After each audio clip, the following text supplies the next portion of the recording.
Doctor ortho Ayurvedic oil and capsule, अब दर्द भी घुटने टेकेगा। 3 राज्यों असम, केरलम, पुडुचेरी में हुई बम्पर वोटिंग। तीनों राज्यों में मतदान प्रतिशत ने तोड़े रिकॉर्ड। छिटपुट घटनाओं को छोड़कर मतदान रहा शांतिपूर्ण। आम वोटर से लेकर बड़े नेता तक सभी ने जोश के साथ मनाया लोकतंत्र का जश्न। पीएम मोदी की बंगाल में हुंकार। पीएम मोदी की बंगाल को 6 गारंटी।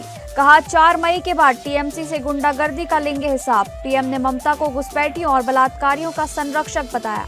वहीं कांग्रेस लेफ्ट को एक ही थाली का चट्टा बट्टा कहा। युद्ध विराम में लगा पलीता। लेबनान पर इजराइल ने किया सबसे बड़ा हमला। इजरायली हमलों में से एक दिन में 254 मौतें। नाराज ईरान ने हॉर्मुज़ स्ट्रेट दोबारा बंद किया। ईरान ने कहा सीज फायर और जंग साथ नहीं चल सकते। लेबनान पर इजराइल के सबसे बड़े हमले के बाद अमेरिकी राष्ट्रपति डोनाल्ड ट्रंप का बयान। सीज फायर में हिजबुल्लाह शामिल नहीं। वहीं सीज फायर की शर्तों पर जेडी वेंस ने भी खारिज किया शहबाज शरीफ का दावा। उधर इजरायली पीएम नेतन्याहू ने कहा ईरान से कभी भी युद्ध के लिए तैयार।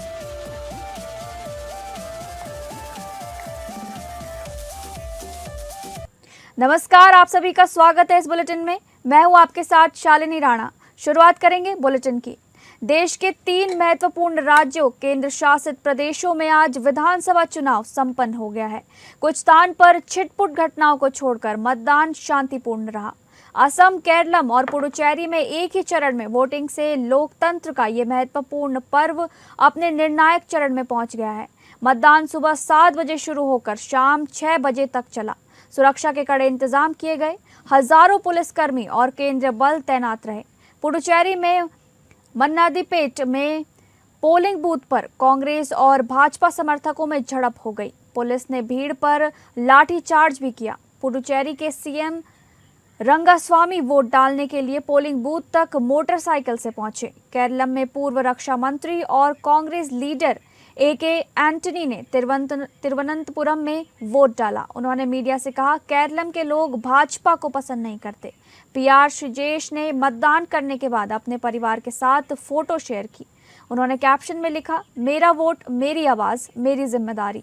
मैंने तो कर दिया, क्या आपने किया? कांग्रेस सांसद गौरव गोगोई ने जोरहाट के DCB गर्ल्स हाई स्कूल में अपना वोट डाला। उन्होंने जीत का भरोसा जताते हुए कहा कि लोगों में भारी उत्साह है और वे लोकतांत्रिक मूल्यों की रक्षा करते हुए एक नए असम का निर्माण करेंगे। वहीं असम के CM हेमंता बिस्वा शर्मा ने गुवाहाटी में मां कामाख्या मंदिर में पूजा की है। इसके बाद दोपहर में पत्नी के साथ उन्होंने जालूकवारी में वोट डाला। केरलम तिरुवनंतपुरम में एक्टर मोहनलाल ने भी वोट किया। केरलम भाजपा के अध्यक्ष राजीव चंद्रशेखर ने तिरुवनंतपुरम में वोट किया। वे नेमम सीट से चुनाव लड़ रहे हैं। लोगों के बीच में जो उनकी मुस्कान देख रहा हूँ, लोगों के आंखों में जो आशा देख रहा हूँ, लोगों की आवाज में जो बुलंदी आ रही है, लोग जिस प्रकार से निर्भय होकर अपनी बात रख रहे हैं, मेरा पूरा विश्वास है एक सशक्त, सबल और एक नए असम हमको आने वाले 4 तारीख को दिखाई देगा। कहाँ है ये कांग्रेस? क्या पार्टी है ये? मैं तो नाम भी नहीं सुना हूँ। क्या चीज बताइए तो थोड़ा। ठीक है, पवन खेड़ा ने बोला कि कौन सा पवन खेड़ा? वो तो भगोड़ा है। उनका रिप्लाई में क्यों देना है? कोई भी, अरे बोलने से अलग बात है।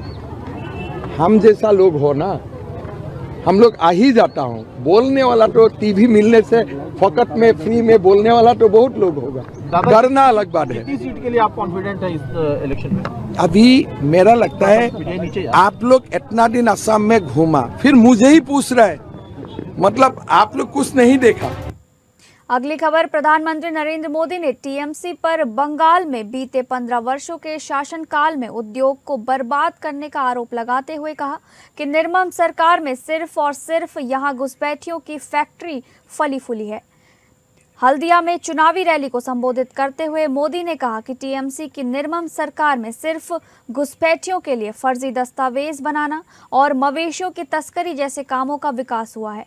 मोदी ने आगे कहा कि ये इसलिए हुआ क्योंकि टीएमसी की राजनीति भय पर आधारित है। लेफ्ट और कांग्रेस पर निशाना साधते हुए पीएम मोदी ने कहा कि बीते कुछ दशकों में बंगाल ने हर पार्टी पर भरोसा करके देखा है, पहले कांग्रेस, फिर लेफ्ट और फिर कांग्रेस, लेकिन ये सब एक ही थाली के चट्टे बट्टे हैं। इन लोगों ने न सिर्फ बंगाल को धोखा दिया, उनके सपनों को मिट्टी में मिला दिया और उनके सपनों को कुचल दिया। प्रधानमंत्री ने आसनसोल की जनसभा में कहा कि चाहे आरजी कर हो या संदेश खली, टीएमसी हमेशा बलात्कारियों के पक्ष में होती है। उन्होंने ये भी कहा कि एसिड अटैक के मामलों में आज बंगाल सबसे आगे पहुंच गया है। प्रधानमंत्री ने कहा कि मैं आपको विश्वास दिलाता हूं कि 4 मई के बाद ये क्रूर सरकार जाएगी और भाजपा सरकार आएगी। इस क्षेत्र की हर समस्या का समाधान हमारी सरकार करेगी। पीएम मोदी ने बंगाल को 6 गारंटी दी है।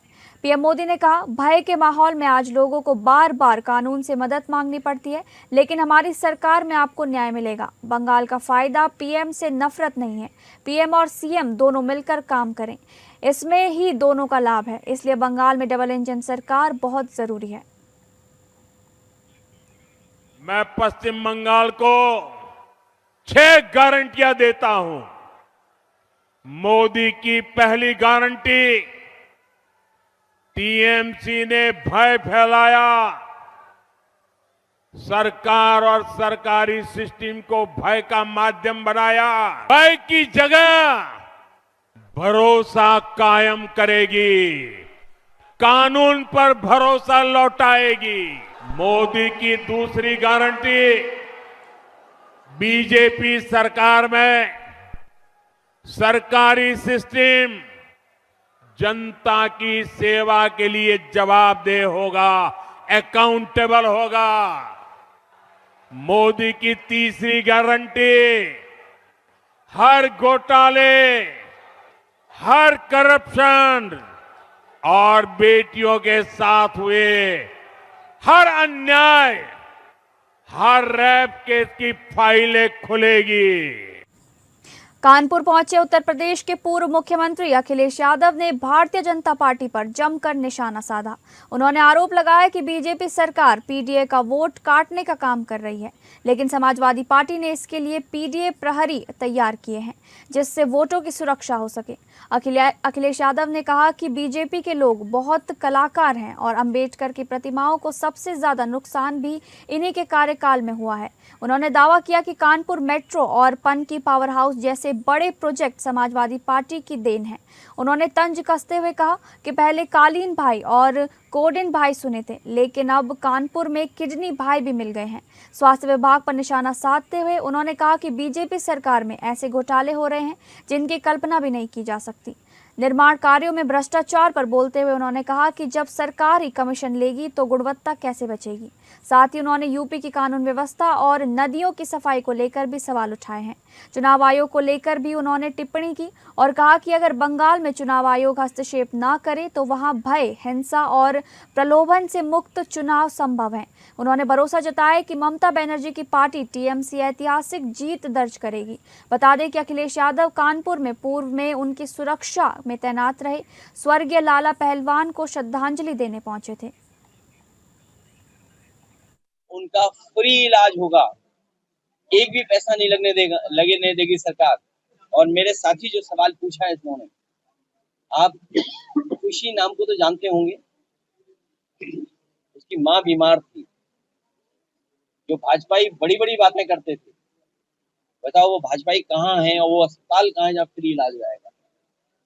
उनके परिवार की देखभाल और इलाज का काम अगर कहीं हुआ तो लोहिया अस्पताल में हुआ, और समाजवादी सरकार होती तो एक भी पैसा नहीं लगता, फ्री इलाज होता। तो ये जो बात कह रहे हैं वो सही कह रहे हैं कि गरीबों को इलाज नहीं मिल रहा सरकारी अस्पताल में, एम्बुलेंस बर्बाद कर दी, पुलिस खराब कर दी, और वो किससे बुरे दिन जाने वाले हैं। जब सरकार जाएगी तभी बुरे दिन जाएंगे। अगली खबर, बोकारो में 4.29 करोड़ रुपए के ट्रेजरी घोटाले पर भाजपा प्रदेश उपाध्यक्ष भानु प्रताप शाही ने राज्य सरकार को घेरते हुए कहा कि हेमंत सोरेन की देखरेख में चारा घोटाले से भी बड़ा घोटाला राज्य में चल रहा है। अभी कुछ दिनों पहले हजारीबाग में 52 लाख ट्रेजरी के पकड़ाए थे। उन्होंने कहा कि ये बात के पीछे की बुनियाद ये है कि आग की रिपोर्ट में झारखंड में 2020 में 25 तक 11,000 करोड़ रुपए का कोई यूटिलाइजेशन सर्टिफिकेट नहीं मिल रहा है। भाजपा का मानना है कि ये 11,000 करोड़ के घोटाले का ही मामला है जो परत दर परत खुल रहा है। इसकी सीबीआई और जांच होगी और इसमें हेमंत सोरेन के जितने बड़े बड़े अधिकारी हों या लुटेरे हों वो जेल जरूर जाएंगे, उन्हें उनके पाप की सजा जरूर मिलेगी। इस मामले पर धनबाद सांसद डुल्लू महतो ने भी राज्य सरकार को घेरते हुए कहा कि हेमंत सोरेन अपनी निजी लोगों से अवैध माइनिंग करवा रहे हैं। उन्होंने बेरमो विधायक का नाम लिए बगैर कहा कि बालीडी साइडिंग से 2 नंबर का कोयला लगातार भेजा जा रहा है। सारा डीएमएफटी फंड का रुपया बेरमो में जमा हो रहा है। उनकी सरकार बनेगी तो गलत करने वाले जेल जाएंगे, ऐसा उनका कहना है। देखिए, आप तो जान ही रहे हैं कि वर्तमान समय में बोकारो का मामला नहीं, पूरे झारखंड प्रदेश को आप देख लीजिए। डीएमएफटी का फंड कहाँ से आता है? ये राज्य सरकार से उत्खनन होने के बाद जो इसका रॉयल्टी आता है वो जमा होता है। मगर अभी तो उत्खनन आप देख रहे हैं, चाहे पत्थर के क्षेत्र में चले जाइए, बालू के क्षेत्र में चले जाइए, कोयला के क्षेत्र में चले जाइए, ये राज्य सरकार अपने निजी लोगों से अवैध माइनिंग करवा रहा है। अवैध माइनिंग के चलते हमें लगता है कि जो डिपार्टमेंटल है, बीसीसीएल कोल इंडिया का जो डिपार्टमेंटल काम कर रही है, उसमें ज्यादा उत्पादन नहीं होने के कारण ये 400 करोड़ आया होगा। अवैध माइनिंग के दौरान अभी देख रहे हैं बाली डिसाइडिंग में जो बेधड़ले से प्रत्येक दिन 4 रेक 5 रेक कोयला, खास करके 2 नंबर कोयला ज्यादा मात्रा में जा रहा है। अगली खबर, केंद्र सरकार द्वारा झारखंड को पंचायतों के विकास के लिए भेजे गए 2,254 करोड़ रुपए को लेकर प्रदेश बीजेपी ने आभार जताया है। रांची में आयोजित प्रेस वार्ता में प्रदेश उपाध्यक्ष भानु प्रताप शाही ने कहा कि इतनी बड़ी राशि राज्य गठन के बाद पहली बार ग्रामीण विकास के लिए मिली है, जो प्रधानमंत्री नरेंद्र मोदी की दूरदर्शी सोच का परिणाम है। भानु प्रताप शाही ने कहा कि राज्य की 4,342 पंचायतों को औसतन 52 लाख रुपए दिए गए हैं, जिनका उपयोग गांवों के विकास में पारदर्शिता के साथ होना चाहिए। उन्होंने पंचायत प्रतिनिधियों से अपील की कि वे इन फंड्स के सही उपयोग की निगरानी करें और किसी भी तरह की अनियमितता न होने दें। इस दौरान उन्होंने पीएम आवास योजना की धीमी प्रगति को लेकर राज्य सरकार पर निशाना साधा और अबुआ आवास योजना को लेकर भी सवाल उठाए। उन्होंने चेतावनी दी कि यदि फंड के उपयोग में किसी तरह की गड़बड़ी या कमीशनखोरी सामने आई तो बीजेपी कार्यकर्ता चुप नहीं बैठेंगे और आंदोलन किया जाएगा। प्रेस वार्ता में पार्टी के अन्य पदाधिकारी भी मौजूद रहे। निर्माण कराने का काम किया था। उनका एक सपना था कि हम ऐसे झारखंड बनाएंगे जहां के गांव सुदृढ़ हों, समृद्ध हों, विकसित हों, गांव में बुनियादी सुविधाएं हों, और गांव जब सशक्त होगा तो झारखंड भी सशक्त होगा। इस सोच के साथ उन्होंने झारखंड का निर्माण करने का काम किया था। श्रद्धेय अटल बिहारी वाजपेयी जी के बाद 10 सालों तक कांग्रेस की शासन केंद्र में रही। झारखंड के ग्रामीण विकास की हालत जर्जर थी। झारखंड के गांवों के खुशहाली के लिए कांग्रेस ने 2004 से 2014 तक कोई चिंता नहीं की। मुंबई के ठाणे जिले के उल्लासनगर से ठगी का एक चौंकाने वाला मामला सामने आया है, जहां एक शख्स खुद को आईपीएस अधिकारी बताकर महिलाओं को नौकरी का झांसा दे रहा था। आरोपी सीबीआई और पुलिस में नौकरी दिलाने के नाम पर सुशिक्षित बेरोजगार महिलाओं से लाखों रुपए वसूलता था। आरोपी की पहचान राजू पट्टेकर के रूप में हुई है, जो पुलिस की वर्दी पहनकर नकली आई कार्ड और खिलौना पिस्तौल के साथ लोगों पर रौब जमाता था। लंबे समय तक नौकरी न मिलने और पैसे वापस न करने पर महिलाओं को ठगी का एहसास हुआ, जिसके बाद उन्होंने उसे पकड़ने की योजना बनाई। जैसे ही आरोपी उनके हत्थे चढ़ा, महिलाओं ने उससे घेर लिया और जवाब न मिलने पर बीच सड़क पर उसकी जमकर पिटाई कर दी। बाद में उसे बिट्ठलवाड़ी पुलिस के हवाले कर दिया गया। पुलिस ने आरोपी के पास से नकली वर्दी, फर्जी दस्तावेज और खिलौना पिस्तौल बरामद की है और अब पूरे मामले की गहनता से जांच की जा रही है। महाराष्ट्र के कल्याण रेलवे स्टेशन पर आरपीएफ की सतर्कता और त्वरित कार्रवाई से एक बड़ा हादसा टल गया। प्लेटफॉर्म नंबर 4 पर पुणे सतारगाछी हमसफर एक्सप्रेस के प्रस्थान के दौरान एक 63 वर्षीय यात्री चलती ट्रेन में चढ़ने के प्रयास में अचानक फिसलकर ट्रेन और प्लेटफॉर्म के बीच फंस गया। ड्यूटी पर तैनात आरपीएफ के प्रधान आरक्षक गजानन अंबोरे और एमएसएफ जवान विशाल जाधव ने स्थिति की गंभीरता को भांपते हुए बिना देर किए दौड़ लगाई और यात्री को सुरक्षित बाहर निकाल लिया। उनकी इस त्वरित और साहसिक कार्रवाई से एक बड़ी अनहोनी टल गई। बचाए गए यात्री की पहचान अश्विनी कुमार बर्वे निवासी बिलासपुर छत्तीसगढ़ के रूप में हुई है। उन्होंने बताया कि वो चाय पीने के लिए उतरे थे और ट्रेन छूटने पर जल्दबाजी में चढ़ते समय उनका पैर फिसल गया। घटना का सीसीटीवी फुटेज भी सामने आया है और आरपीएफ जवानों की इस बहादुरी की स्टेशन परिसर में जमकर सराहना हो रही है। उत्तर प्रदेश के गाजीपुर जिले के नदगंज थाना क्षेत्र में वाराणसी हाईवे पर एक सड़क हादसा हो गया। नौसेरा के पास तीर्थयात्रियों से भरी एक बस दुर्घटनाग्रस्त हो गई। इस बस में करीब 50 यात्री सवार थे जो धार्मिक यात्रा से लौट रहे थे। जानकारी के मुताबिक सभी यात्री महाराष्ट्र के बुलडाणा जिले के रहने वाले बताए जा रहे हैं, जो भुसावल से चित्रकूट अयोध्या होते हुए नेपाल की यात्रा पर गए थे और वापस वाराणसी की ओर आ रहे थे। इसी दौरान ये दर्दनाक हादसा हो गया। इस दुर्घटना में एक महिला की मौत हो गई है, जबकि 22 से अधिक यात्री घायल बताए जा रहे हैं। सभी घायलों को राजकीय मेडिकल कॉलेज की इमरजेंसी में भर्ती कराया गया है, जहां मुख्य चिकित्सा अधिकारी और प्रिंसिपल की निगरानी में उनका इलाज जारी है। ये थाना नंदगंज क्षेत्र में एक स्थान है नैसारा, वहाँ पे एक बस जो टूरिस्ट बस थी, बनारस नंबर की बस थी, वो दुर्घटनाग्रस्त हुई है। अभी प्राथमिक कारणों में ये समझ में आया है कि अनियंत्रित हो गई थी किसी कारण से बस और डिवाइडर पे टकरा गई, चढ़ गई, उसके बाद वो पलटा खा गई। इसमें जो लोग सवार थे उसमें एक महिला की दुखद मृत्यु हो गई है अब तक और लगभग 20 से ज्यादा घायल हैं जो यहाँ पे जिला अस्पताल में भेजे गए हैं। इनका उपचार चल रहा है। लगभग सभी की हालत सामान्य है। डॉक्टरों की, पुलिस की, प्रशासन की टीम लगी हुई है और सभी को व्यवस्थित इलाज दिया जा रहा है। बाकी इनका नाम पता वगैरह जानकारी की जा रही है। प्राथमिक जानकारी ये मिली है कि ये महाराष्ट्र के रहने वाले हैं। और अगली खबर, लेबनान में इजराइल के हमलों में एक ही दिन में 254 लोगों की मौत हुई है, जबकि 1165 से ज्यादा लोग घायल बताए जा रहे हैं। इसके बाद देश में राष्ट्रीय शोक घोषित किया गया है। इजराइल ने लेबनान में कई जगहों पर एयर स्ट्राइक की है। इन हमलों में 254 लोग मारे गए हैं और 1165 लोग घायल बताए जा रहे हैं। लेबनान की नागरिक सुरक्षा टीम के अनुसार मारे गए लोग लेबनान के Beirut, Baalbek, Hermel, Nabatieh, Aley district, Sidon और टायर के बताए जा रहे हैं। इजरायली हमले के बाद ईरान ने हॉर्मुज़ स्ट्रेट को दोबारा बंद कर दिया है। इससे पहले उग्रवादी संगठन हिजबुल्लाह ने चेतावनी दी थी कि अगर सीज फायर में लेबनान को शामिल नहीं किया गया तो ये समझौता टूट जाएगा। वहीं अमेरिकी राष्ट्रपति डोनाल्ड ट्रंप का कहना है कि ईरान के साथ सीज फायर प्लान में हिजबुल्लाह शामिल नहीं है। इससे पहले ईरान ने अमेरिका को 10 पॉइंट का सीज फायर प्लान भेजा था। उसमें हिजबुल्लाह पर हमले रोकने की मांग की गई थी। तब इजराइल ने कहा था कि वो हिजबुल्लाह पर हमले नहीं रोकेगा।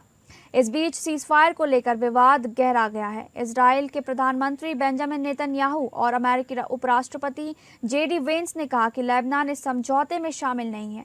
अमेरिकी उपराष्ट्रपति जेडी वेंस ने कहा, हमने ऐसा कोई वादा नहीं किया था। लेबनान की राजधानी बेरूत के दक्षिणी इलाके में इजराइल के ताज़ा हवाई हमले में एक इमारत ढह गई। चियाह इलाके में हुए इस हमले के बाद तबाही का मंजर सामने आया।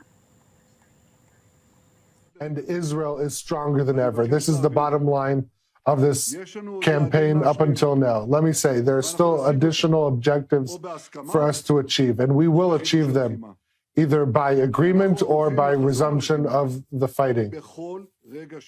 We are ready to resume the fighting at any moment. Our finger is on the trigger. As you know, 2-week ceasefire has been announced between the U.S. and Iran. No, we were not surprised in the last moment, and I want to emphasize, this is not the end of the war. This is a step in order to achieve all the objectives. Iran ने America पर ceasefire की 3 अहम शर्तें तोड़ने का आरोप लगाया है।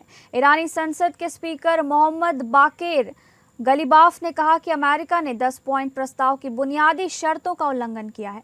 ईरान ने साफ कहा कि जिस आधार पर बातचीत होनी थी वही पहले ही टूट चुका है। वहीं अमेरिकी राष्ट्रपति डोनाल्ड ट्रंप ने कहा कि जब तक ईरान के साथ हुआ समझौता पूरी तरह लागू नहीं होता तब तक अमेरिकी सेना ईरान के आसपास तैनात रहेगी।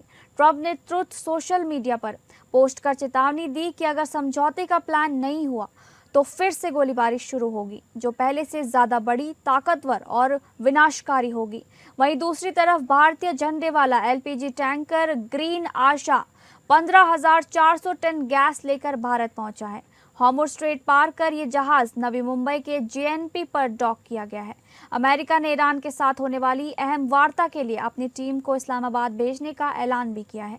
व्हाइट हाउस के प्रेस सचिव के अनुसार अमेरिकी उपराष्ट्रपति जेडी वेंस, ट्रंप के एडवाइजर जेरेड कुशनर और स्टीव विटकॉफ इस बातचीत में हिस्सा लेंगे। ईरान के विदेश मंत्री अब्बास अराक्ची ने अमेरिका को कहा कि उसे सीजफायर और युद्ध में से एक विकल्प चुनना होगा। व्हाइट हाउस की प्रेस सचिव कैरोलिन लेविट के मुताबिक ईरान ने हॉर्मुज़ खुला रखने और नया प्रस्ताव देने पर सहमति दी है। पहले का 10 बिंदु प्लान खारिज हो चुका था। ऐसे में डोनाल्ड ट्रंप ने साफ किया कि ईरान में यूरेनियम संवर्धन रोकना समझौते की अहम शर्त बनी रहेगी। 6 weeks ago, the president looked the American people in the eye directly, and he told them that he launched this operation to take out the imminent threat that was posed by Iran.